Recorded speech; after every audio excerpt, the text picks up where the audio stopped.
Olá, minha gente, sejam todos bem-vindos. Estamos iniciando nossa aula sobre a organização funcional do sistema nervoso e o sistema nervoso autônomo e a medula adrenal. Vocês vão entender ao longo da aula porque essa associação entre o sistema nervoso autônomo, o neurovegetativo e a medula adrenal. Mas, obviamente, não seria possível falar do sistema nervoso sem dar uma visão geral da chamada organização funcional do sistema nervoso. É necessário que a gente tenha uma noção bastante razoável da organização funcional, de como funciona esse sistema nervoso como um todo, para eu entender e incorporar a função vinculada ao sistema nervoso autônomo, tá certo? Nossa aula vai ter uma sequência para que a gente possa compreender esse processo, né? Nós vamos analisar as estruturas gerais e suas funções do sistema nervoso, vamos começar por isso. Depois nós vamos analisar a condução nervosa, é um retorno que a gente precisa fazer. Depois analisar a junção neuroneuronal, a sinapse. Vamos analisar o sistema nervoso somático motor, uma visão geral, e aí sim chegamos no sistema neurovegetativo, ou sistema nervoso autônomo, Aqui comecemos por uma análise do sistema nervoso central. Como vocês bem vão saber, o sistema nervoso autônomo faz parte do sistema nervoso periférico. A gente vai defini-lo um pouco mais na frente. Aqui eu quero falar um pouco do sistema nervoso central. O sistema nervoso central é uma estrutura de extrema nobreza funcional. Por isso ele está contido em arcabouços ósseos. A estrutura que está contida no arcabouço ósseo chamado crânio é conhecido como encéfalo. Vocês veem aqui o encéfalo como sendo toda essa estrutura. Daqui a pouco eu delimito. Saindo do crânio através do forame magno, a estrutura nervosa continua, só que agora protegida por outro arcabouço ósseo, que são as vértebras, que formam a coluna vertebral, e seus discos, obviamente. Também sistema nervoso central. Então, quais são os componentes do sistema nervoso central?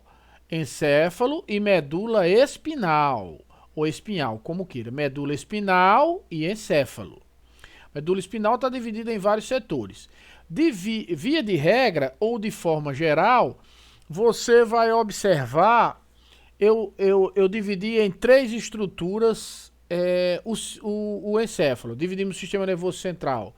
Depois eu digo a função específica do sistema nervoso central. Dividi o sistema nervoso central em encéfalo e medula, e o encéfalo contido na caixa craniana você divide em cérebro, você divide em cerebelo e tronco encefálico. A medula você divide nas regiões por onde ele passa, cervical, torácica, lombar, até chegar no final na cauda equina. E daqui a pouco eu vou subdividir cada uma dessas regiões para que você possa ver. Por exemplo, isso que eu estou mostrando aqui é o cérebro, mas na verdade é o hemisfério cerebral, também conhecido como telencéfalo. Essa região abaixo dele é a região do cérebro primitivo de encéfalo. Já quando eu olho o cerebelo, é o cerebelo mesmo, a ave da vida. Mas já quando eu olho o tronco encefálico, eu vou dividir em mesencéfalo, ponte e bulbo. Você compreende? Veja isso um pouco mais explicitado por cores. Sistema nervoso central, medula espinal e encéfalo. O encéfalo formado por cérebro. O cérebro é formado pelo hemisfério cerebral, que você vê aqui em azul, também chamado de telencéfalo, que está aqui em córtex sagital. O diencéfalo também faz parte do cérebro. Então, diencéfalo e telencéfalo, hemisfério cerebral, é o cérebro. O diencéfalo eu posso subdividi-lo em epitálamo, tálamo e hipotálamo. Você vê o hipotálamo fazendo uma conexão bastante própria com o sistema endócrino via o eixo hipotálamo-hipófise, que não é objeto da nossa aula. E o tronco cerebral dividido em mesencéfalo, ponte e bulbo. Saindo já o forame magno aqui, você já tem a medula espinal. Tranquilo, né? O sistema nervoso central, o sistema nervoso como um todo, tem o papel de receber as informações do meio interno do corpo e do meio externo, integrar todas essas informações, incluindo aí as informações que o indivíduo já tem, e produzir uma resposta adequada. Adequada ao quê? Adequada a manter a homeostase naquela situação. Se eu estou num ambiente de muita luz, é adequado que minha pupila diminua. Se o ambiente é de pouquíssima luz, ela aumenta. Se eu estou em intensa atividade física, é comum que você tenha um aumento da frequência cardiopulmonar. Se você está em repouso e tranquilo, é comum que a atividade cardiopulmonar diminua e assim por diante. Se eu estou em atividade física, há um desvio de sangue para a estrutura muscular. Se eu estou em atividade de repouso digestiva, há um desvio para a circulação mesentérica e esplânica. Então, é um controle geral que o sistema nervoso faz a partir das suas percepções do meio interno e do meio externo. Mas quem leva essa informação do meio externo para o sistema nervoso central é o sistema nervoso periférico, que traz essa informação do meio externo através dos órgãos dos sentidos, que captam o meio externo e sua percepção, e trazem essa informação para o sistema nervoso central através dos nervos aferentes. Nervos aferentes. Os nervos aferentes, portanto, são aqueles que trazem, são do sistema nervoso periférico, a informação da periferia para o sistema nervoso central. Se essa informação vem dos órgãos do sentido, é uma informação consciente, uma informação conhecida conscientemente. Já se esses nervos aferentes trazem a informação da percepção interna, pressão arterial, temperatura do corpo, nível hormonal, essa percepção não é consciente, é inconsciente, mas também é uma inervação aferente. A inervação aferente traz a informação da periferia para o sistema nervoso central. Essa inervação aferente é sistema nervoso central. Desculpa, é sistema nervoso periférico. Essa inervação aferente é sistema nervoso periférico. Se ao contrário, o sistema nervoso o sistema nervoso central ao processar a informação mande uma resposta para órgãos efetores, nós teremos uma inervação eferente. O aferente traz da periferia para o sistema nervoso central e o eferente leva do sistema nervoso central para os órgãos efetores na periferia. Essa ação pode ser voluntária ou involuntária. O aumento do batimento cardíaco, por exemplo, é involuntário. O movimento que eu faço das mãos, ou para falar, ou para andar, é voluntário. Os movimentos voluntários são controlados pelos nervos somáticos motores, inervação, eferente, somática motora, que controla os músculos esqueléticos de forma voluntária. Já a ação involuntária de controle dos órgãos e vísceras internas se dá através do sistema nervoso autônomo ou sistema neurovegetativo. Compreenderam? Não, professor, repita, por favor. Deixa eu dar a função do sistema nervoso para você como um todo. Perceber o ambiente interno e externo, integrar todas as informações, incluindo aquelas já conhecidas anteriormente, e responder adequadamente para manter a homeostase. Esse é o papel do sistema nervoso como um todo. O sistema nervoso central, que nós estamos vendo aqui na nossa frente, tem por papel receber essa informação e integrá-la para produzir a resposta. E o sistema nervoso periférico é quem traz a informação e quem leva a informação. O sistema nervoso central é formado por medula espinal e encéfalo. O encéfalo, por sua vez, é formado por telencéfalo, dividido em hemisfério cerebral e diencéfalo, por tronco cerebral, dividido em mesencéfalo, ponte e bulbo, e perocerebelo. E a medula espinal por várias de suas regiões. Esse é o sistema nervoso central, que deve receber, integrar e responder. E o sistema nervoso periférico deve trazer a informação para o sistema nervoso central, nervos aferentes, e levar a informação para controlar os órgãos periféricos, nervos eferentes. Os nervos aferentes podem vir de duas regiões distintas, ou trazendo informação do meio externo, aí esses nervos aferentes estão associados aos órgãos dos sentidos, visão, olhos, audição, estrutura do ouvido, tato, estrutura da pele, e os sentidos químicos da olfação, e da gustação. Essas percepções são percepções que leem para a gente o meio externo. E tudo isso é trazido para o meu sistema nervoso central e ali é integrado. Por exemplo, a visão é trazida, o nervo óptico é trazido, traz a informação até essa região aqui, o lobo occipital, no feixe visual onde eu interpreto a visão. E assim por diante, os hulcos olfatórios, para os cheiros, região auditiva e assim por diante. E a resposta volta a partir da inervação eferente. A inervação aferente tem vinda do meio externo, órgãos dos sentidos, percepção consciente. E vinda do meio interno, também aferente, percepções inconscientes. Temperatura, pressão arterial, nível de oxigênio, nível de CO2. E a resposta vai por nervos eferentes. Também uma resposta consciente voluntária para controlar os músculos esqueléticos, a nossa vontade, e um controle involuntário e inconsciente dos órgãos e vísceras internas, sistema nervoso autônomo. Aqui você tem uma visão um pouco melhor dessa organização. Você tem aqui o sistema nervoso central, encéfalo e medula, e as inervações que chegam e saem. As inervações que chegam e saem são os nervos aferentes e eferentes. Os que chegam, os aferentes, e os que saem, os eferentes. Os eferentes, nós temos dois tipos. A inervação eferente somática motora, o sistema nervoso somático motor, que controla de forma voluntária e consciente os músculos esqueléticos. E a inervação neurovegetativa, ou sistema nervoso autônomo, simpático e parasimpático, vamos dividir isso muito claramente para você, que controla de forma inconsciente e voluntária os órgãos e vísceras internas. Os órgãos e vísceras internas. Aqui você observa como é que essa inervação está organizada. Está organizada a partir das estruturas de suas células funcionais, os neurônios.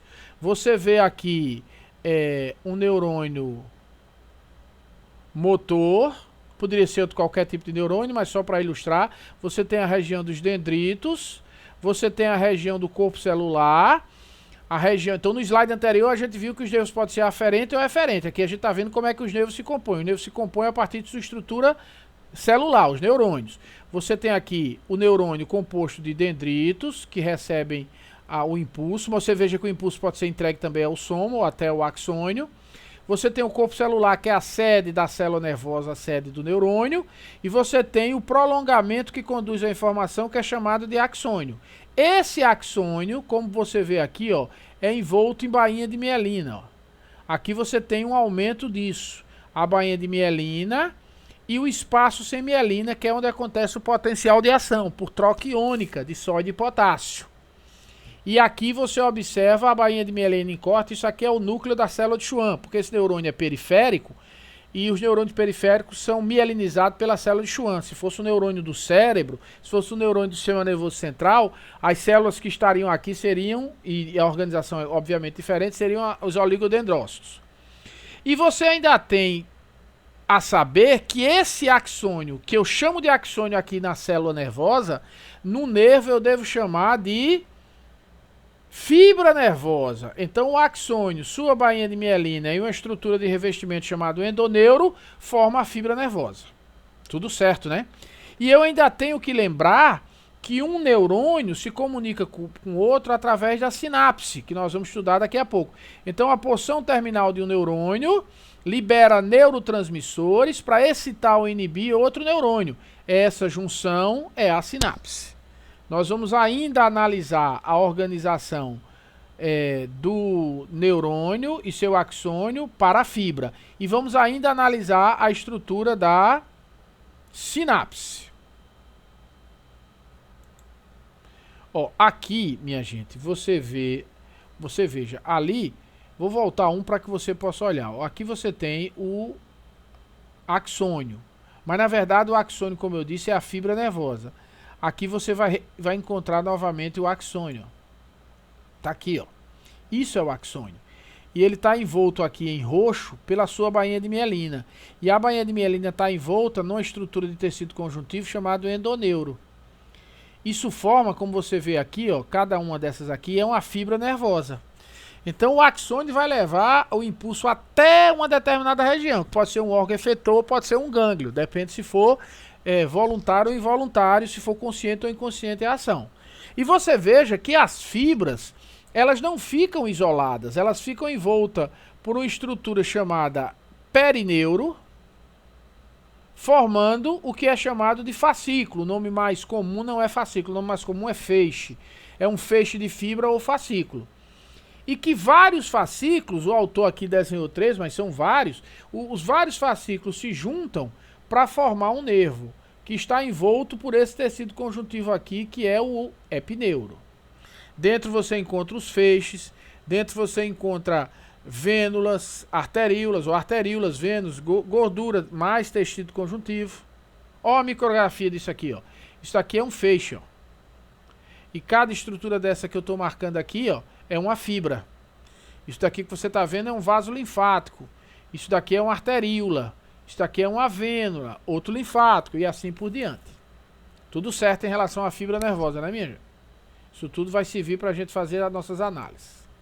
E a propagação se dá por movimento iônico. Então você veja um neurônio aqui, claro, estilizado só para a gente entender, e um neurônio que se comunica aqui com o outro. Essa comunicação a gente vai ver daqui a pouco, como é que ela acontece. Essa comunicação nós vamos observar daqui a pouco. E nós temos o seguinte, em cada região da membrana, você tem uma concentração maior extracelular de sódio e maior intracelular de potássio. Quando uma região é estimulada, o sódio entra, e sim, e uma coisa importante, como você bem sabe, há uma diferença de carga entre o meio intracelular, que é negativo, e o meio extracelular, que é positivo. Você deve observar que quando o neurônio é estimulado, a região estimulada, ela vai primeiro permitir a entrada de sódio, e isso vai anular a diferença de potencial entre os dois lados, num processo chamado despolarização. Depois a carga se inverte. Ó, dentro fica positivo e fora fica negativo. É uma inversão.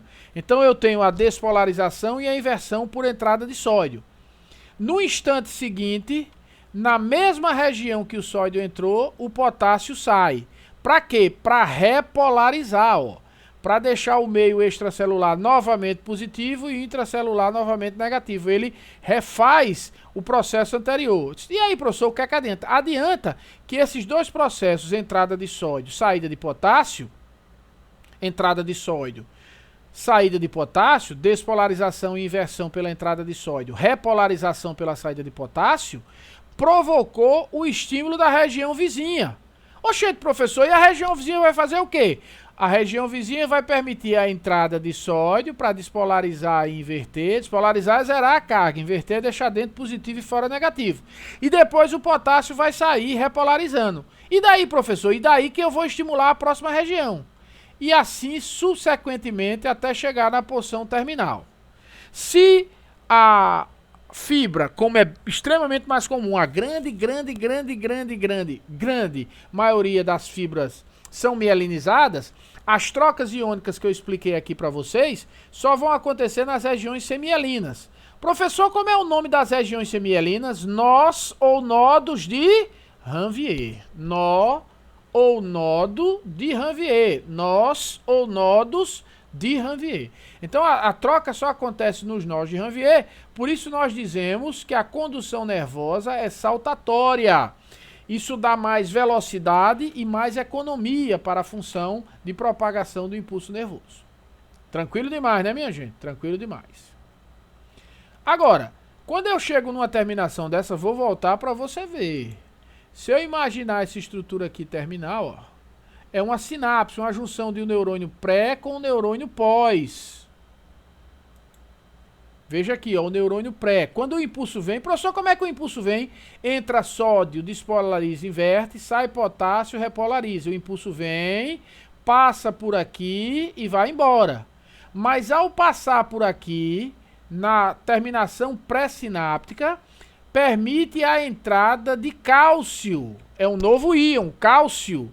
Quando o cálcio entra, essas vesículas que existem na terminação neuronal, ou que são carreadas para cá com o impulso, depende do tipo de estrutura, sofrem um processo de exocitose. A membrana da vesícula é semelhante à membrana terminal do neurônio e se fundem e joga o seu conteúdo. Professor, qual é o conteúdo? O conteúdo é uma substância chamada neurotransmissor. Repita, professor. Quando o impulso percorre a porção terminal de um neurônio pré, promove a entrada nele de cálcio. Em presença de cálcio, na porção terminal do neurônio pré vai existir as vesículas cheias de neurotransmissores que se fundem com a membrana, liberando os neurotransmissores, inundando o espaço entre os dois neurônios. Professor, como é o nome do espaço entre os dois neurônios? Chama-se fenda sináptica. Então eu tenho a porção terminal do neurônio pré com suas vesículas sinápticas cheias de neurotransmissores. O espaço entre os dois neurônios, chamado de fenda sináptica. E a membrana do neurônio pós com receptores para o neurotransmissor.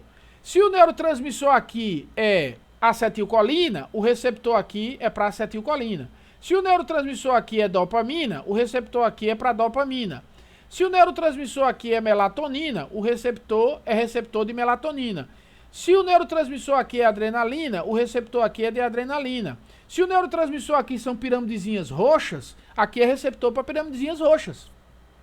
Há uma relação direta entre o neurotransmissor liberado pela sinapse e o seu receptor. Tudo certo? Quando o neurotransmissor inunda a fenda, ele se liga aos seus receptores. E dependendo da natureza desse receptor, a ação pode ser excitar o próximo neurônio ou inibi-lo. Existem sinapses inibitórias e existem sinapses excitatórias. É o neurotransmissor que faz isso, professor? É. Mas depende muito do receptor. Por exemplo, no coração, a acetilcolina é liberada e se liga a receptores no coração chamados de M2, muscarínico 2. Essa ação é inibitória. Quando a acetilcolina se liga, ao se ligar, ela inibe o batimento cardíaco, a queda do batimento cardíaco.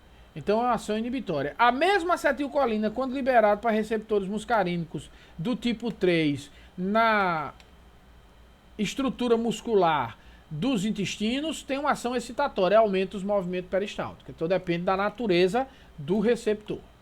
Tudo certo? Então, essa estrutura como um todo, porção terminal do neurônio pré, fenda sináptica e porção e membrana pós-sináptica, é conhecida como sinapse. Repita o processo, professor, para que fique mais claro para a gente. Tudo certo?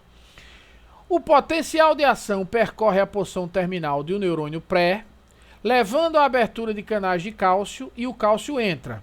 Em presença de cálcio, as vesículas sinápticas sofrem exocitose, liberando seu conteúdo, o neurotransmissor, que irá inundar a fenda. Uma vez inundando a fenda, ele tem concentração suficiente para se ligar no seu determinado receptor, promovendo uma inibição ou uma excitação no neurônio pós. Depende do tipo de sinapse. Perfeito. Aí, aqui nós chegamos em tudo que a gente viu para poder fazer uma análise do sistema neurovegetativo ou sistema nervoso autônomo.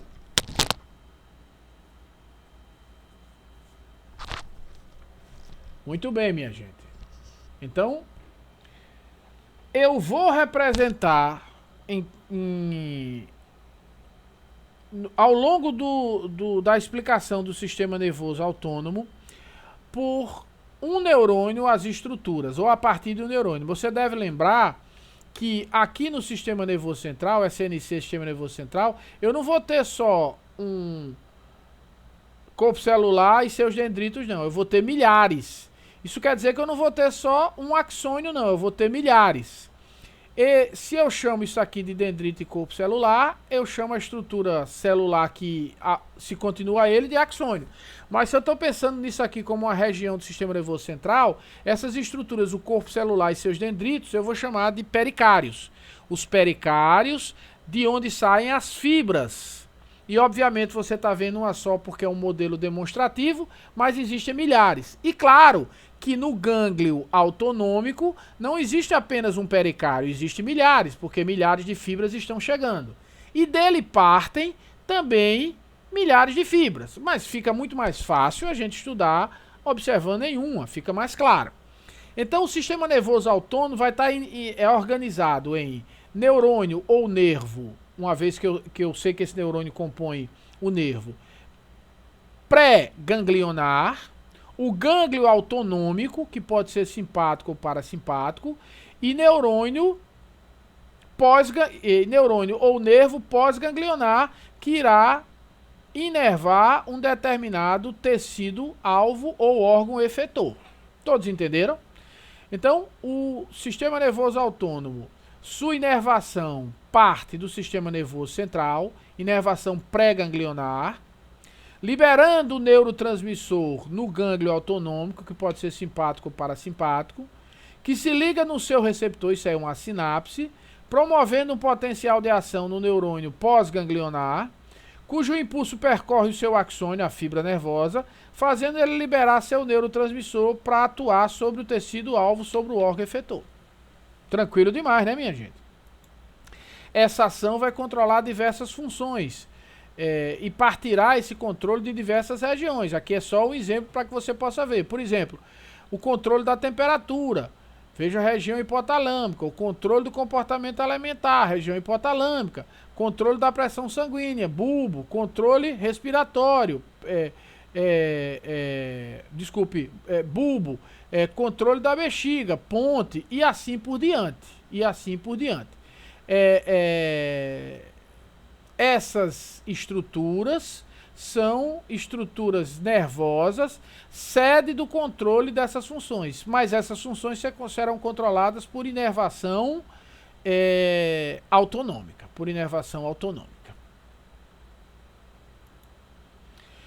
O sistema nervoso autônomo ou sistema neurovegetativo. Tá errado aqui, viu? Não pode ser sistema nervoso neurovegetativo. É sistema neurovegetativo ou sistema nervoso autônomo. Deveria estar sistema nervoso autônomo ou neurovegetativo. Faltou o autônomo aqui.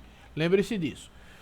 Sistema nervoso autônomo ou neurovegetativo. Sistema nervoso autônomo ou neurovegetativo. Aqui você vê as duas inervações juntas. E eu vou explicar isso ao longo da continuação da nossa aula, mas aqui eu quero que você observe a divisão aí. Você tem em vermelho a chamada inervação do sistema neurovegetativo ou autônomo parasimpática, e em verde você tem a inervação do chamado sistema nervoso autônomo simpático. Nós vamos ver algumas funções, mas o importante aqui não é a função não, viu? O importante aqui é a gente ver na sequência a ação deles. Você veja, o sistema nervoso autônomo parasimpático, ele parte ou do tronco cerebral ou da região terminal da medula. E você veja, a região terminal da medula vai controlar o processo de defecação, o processo de micção e tem algumas relações com o processo de ereção, porque o simpático é que tem a ver com ejaculação e emissão. E aí você tem controles como contrai a pupila. Por exemplo, eu vou dar um exemplo, porque depois eu vou fazer um paralelo entre os dois. Então, essa ação, a região do sistema nervoso central, de onde parte o sistema nervoso autônomo parasimpático, é da região do tronco encefálico ou da região terminal da medula para controlar os órgãos efetores. E os gânglios parasimpáticos estão todos ali próximos ao órgão. Já a inervação simpática, veja que ele parte da altura de T1, da medula na região de T1, até mais ou menos L2, L3. E vai para gânglios que são próximos, são chamados de gânglios paravertebrais. As duas exceções são o gânglio celíaco e os gânglios mesentéricos, que fazem parte do sistema chamado sistema nervoso entérico. Mas a grande maioria está na cadeia de gânglios paravertebrais. Então você tem a inervação simpática partindo de T1 a L2 para seus gânglios na cadeia paravertebrais que estão próximo da região de partida do sistema nervoso central e dali para o órgão que está longe. É diferente do que você observa no sistema nervoso autônomo parasimpático. Há muita diferença em relação a isso. Professor, repita para ficar mais claro. Preste atenção. O sistema nervoso autônomo parasimpático, suas inervações partem ou do tronco cerebral, ou tronco encefálico, se preferir, ou da porção terminal da medula. Já a inervação simpática parte do espaço da medula entre T1 e L2. A inervação parasimpática tem uma inervação pré-ganglionar longa, porque o gânglio está bem perto do órgão. Enquanto que o simpático tem uma inervação pré-ganglionar curta, porque o gânglio está próximo na cadeia paravertebral. Obviamente, a inervação pós-ganglionar parasimpática é curta e a pós-ganglionar simpática é longa. Então, há diferenças bastante significativas. Tudo certo, né, minha gente? Tudo tranquilo. Os componentes do sistema nervoso autônomo são os nervos, simpáticos e parasimpáticos, os gânglios, simpáticos e parasimpáticos. Quando esses gânglios estão associados, formam o plexo. E existe uma glândula, o sistema nervoso entérico, que é uma especialização. A gente vê isso quando estiver estudando sistema regulação da função digestiva. E há uma glândula que libera hormônios semelhantes aos neurotransmissores simpáticos, que é a glândula conhecida como medula adrenal. A glândula conhecida como medula adrenal. Só para a gente ver um paralelo, além das diferenças de organização, existe a ação simpática e parasimpática, no sentido de que uma faz o inverso do que a outra faz. Quando um é o botão de aumenta, a outra é o botão de diminui.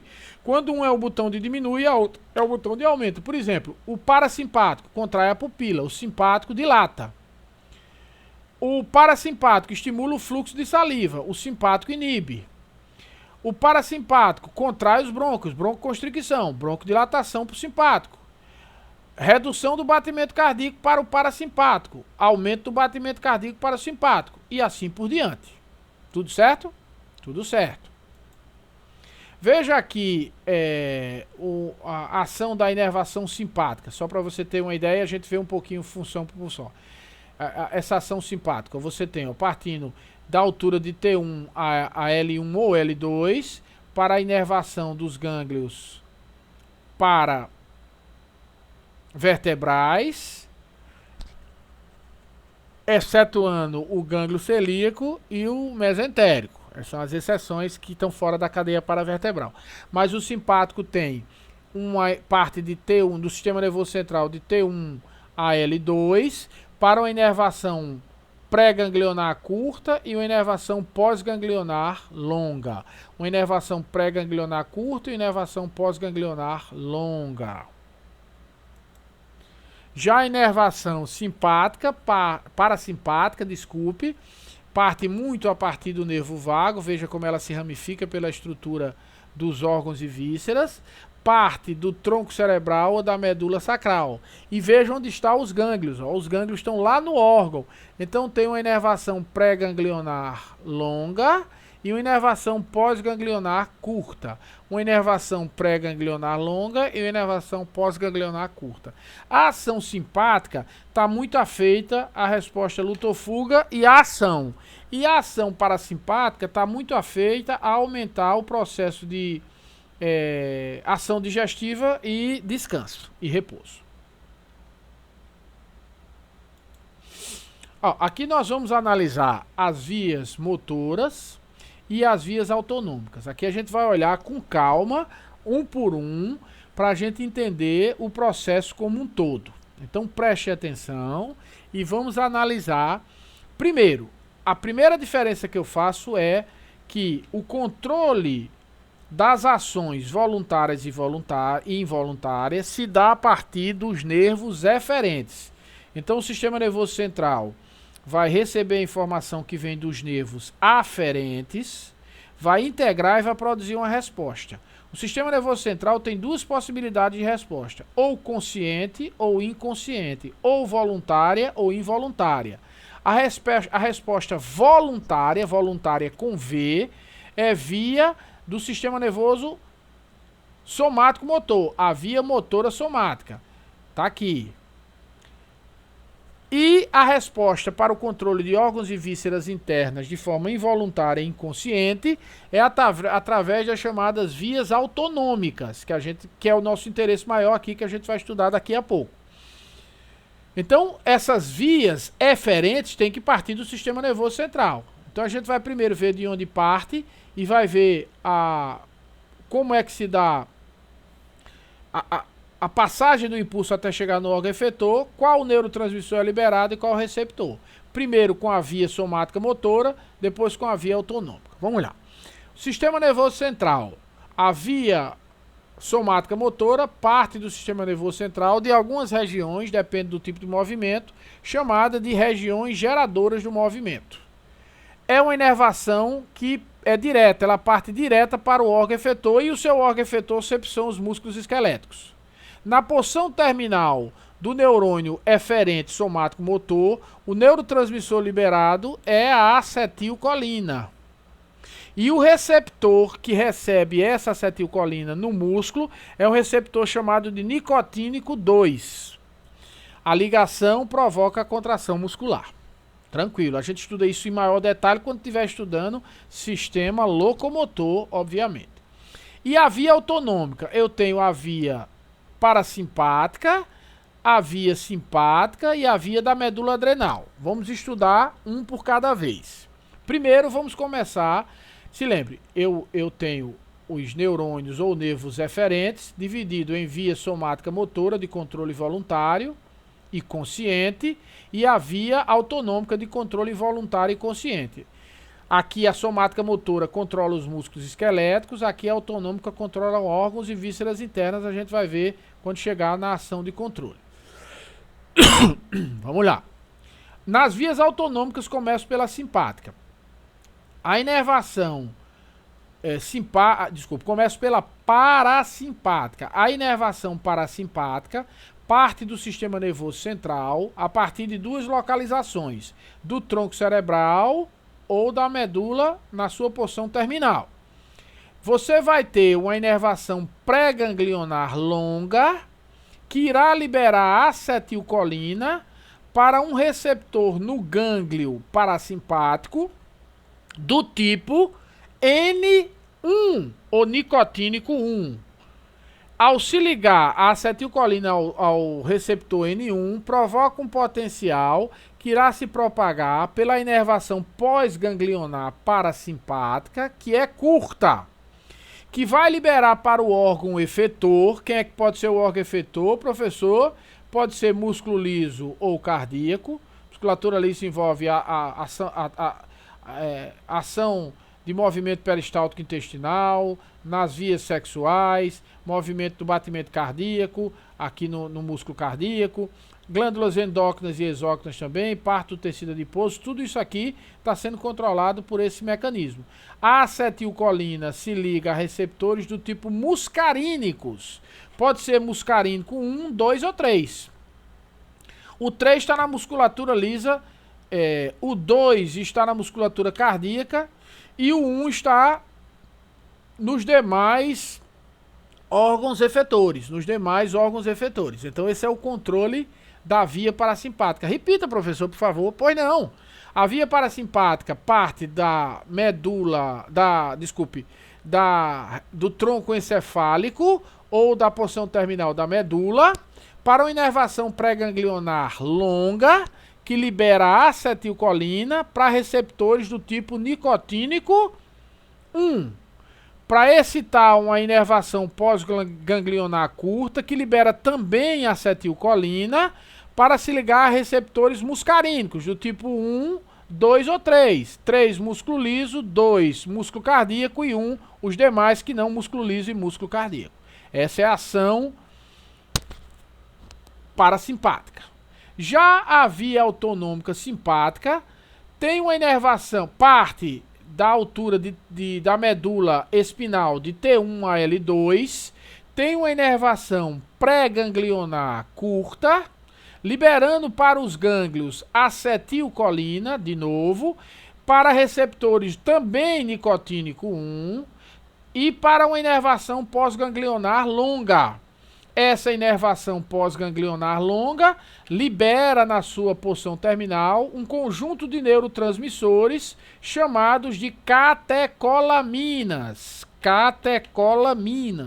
cujos dois principais são a noradrenalina e a adrenalina, que se ligam a receptores do tipo adrenérgico. Esses receptores adrenérgicos podem ser do tipo alfa ou do tipo beta. Os receptores alfa podem ser do tipo alfa 1 ou alfa 2. E os receptores beta podem ser do tipo beta 1, beta 2 ou beta 3. Pode ser do tipo beta 1, beta 2 ou beta 3. Entenderam, né? Repita, professor. Pois não. A inervação simpática parte do sistema nervoso central, da medula espinal da altura de T1 até L1 ou L2, para uma inervação pré-ganglionar curta, liberando acetilcolina para receptores nos gânglios simpáticos nicotínicos do tipo 1, o que vai excitar uma inervação pós-ganglionar longa, que vai liberar na sua porção terminal as catecolaminas, a saber, principalmente, noradrenalina e adrenalina, que irão se ligar a receptores do tipo alfa, que pode ser 1 ou 2, ou do tipo beta, que pode ser 1, 2 ou 3. Por exemplo, a ligação de epinefrina no coração é no receptor do tipo beta 2, Tranquilo? Também para controlar as mesmas estruturas controladas pelo parasimpático. Só que o que o parasimpático faz, o simpático faz ao contrário. É uma gangorra, como a gente vai ver no final de todo o processo. Tranquilo. E a via da medula adrenal está aqui porque ela é muito semelhante à simpática. Você tem a inervação pré-ganglionar que parte também de T1, da altura de T1, só que aqui não vai para um gânglio, vai para a glândula medula adrenal. Ó. E estranhamente o tecido da medula adrenal é muito parecido com o gânglio simpático, com a diferença que não tem o prolongamento, não tem o axônio. E aí essa estrutura libera as mesmas catecolaminas, adrenalina e noradrenalina, na corrente sanguínea, para agir nos mesmos receptores.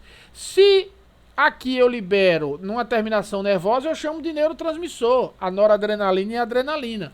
Se aqui eu libero na corrente sanguínea, essa mesma adrenalina, essa mesma noradrenalina é chamada de hormônio. A adrenalina e a noradrenalina são neurohormônios. Tranquilo? Muito bem. Deixa eu dar uma olhadinha na inervação adrenal para a gente observar. Ó. Saindo da medula espinal na altura de T1, sai uma inervação tipicamente pré-ganglionar e vai liberar acetilcolina,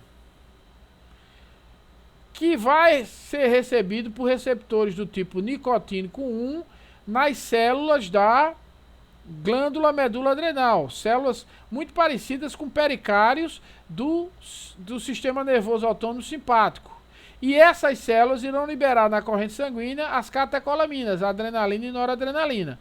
Uma vez na corrente sanguínea, pode atingir qualquer tecido-alvo que tenha receptores adrenérgicos, beta ou alfa, depende do receptor. Tranquilo demais, né, minha gente? Muito bom. E para terminar, uma análise que a gente pode fazer das funções para a gente ver o controle que ele vai exercer. Você veja aqui, uma via simpática, só para a gente lembrar. Parte de onde é a via simpática? Medula espinal de T1 a L2. A via parasimpática parte de onde? Tronco cerebral ou porção terminal da medula espinal. Na via simpática, a inervação pré-ganglionar é curta, na parasimpática é longa. Na simpática, libera acetilcolina, pré-ganglionar, na parasimpática também. Na simpática, o receptor é do tipo nicotínico 1, na parasimpática também. Tem a mesma coisa. A inervação pós-ganglionar simpática é longa, a parasimpática é curta. A simpática libera catecolaminas, noradrenalina e adrenalina, e a parasimpática libera acetilcolina. Os receptores adrenérgicos são do tipo alfa 1 e 2, beta 1, 2 e 3. E os receptores colinérgicos relativos à acetilcolina, são do tipo muscarínicos, 1, 2 ou 3. Tranquilo demais, né? As manifestações de controle vegetativo de ação, um aumentando e outro diminuindo, a gangorra entre simpático e parasimpático. Funções viscerais de forma geral. O estado de alerta e sono, também é controle por essa ação. Equilíbrio e locomoção, embora tenha um componente voluntário. Comportamento luta ou fuga, agressivo defensivo. Ingestão de líquido, tem a ver também com alguma função endócrina e com aldosterona. Temperatura corporal, tem vários aspectos vinculantes aí, inclusive constricção de arteríolas. Controle cardiovascular e respiratório, talvez o mais perceptível para a gente. Controle da digestão, movimentos peristálticos, muita ação parasimpática aí. Sistema renal e micção, processos renais e o ato de micção, embora seja voluntário, tem aspectos de controle do enchimento da bexiga. Mecanismos sexuais, o simpático está muito afeito, por exemplo, a emissão e ejaculação, o orgasmo masculino, e o parasimpático a ereção. E que essa resposta para o equilíbrio homeostático é uma gangorra, estando a resposta simpática muito afeita à luta ou fuga e atividade, predominantemente, e a parasimpática muito afeita à digestão, predominantemente. Pois é isso, minha gente. Espero que vocês tenham gostado dessa aula. Nós aqui tentamos ver de forma conjunta a organização geral do sistema nervoso e demos uma ênfase em especial ao controle autonômico e a ação do sistema nervoso autônomo simpático, parasimpático, simpático e da medula adrenal. Sempre um grande prazer estar com vocês. Espero que nos vejamos em breve. Grande abraço.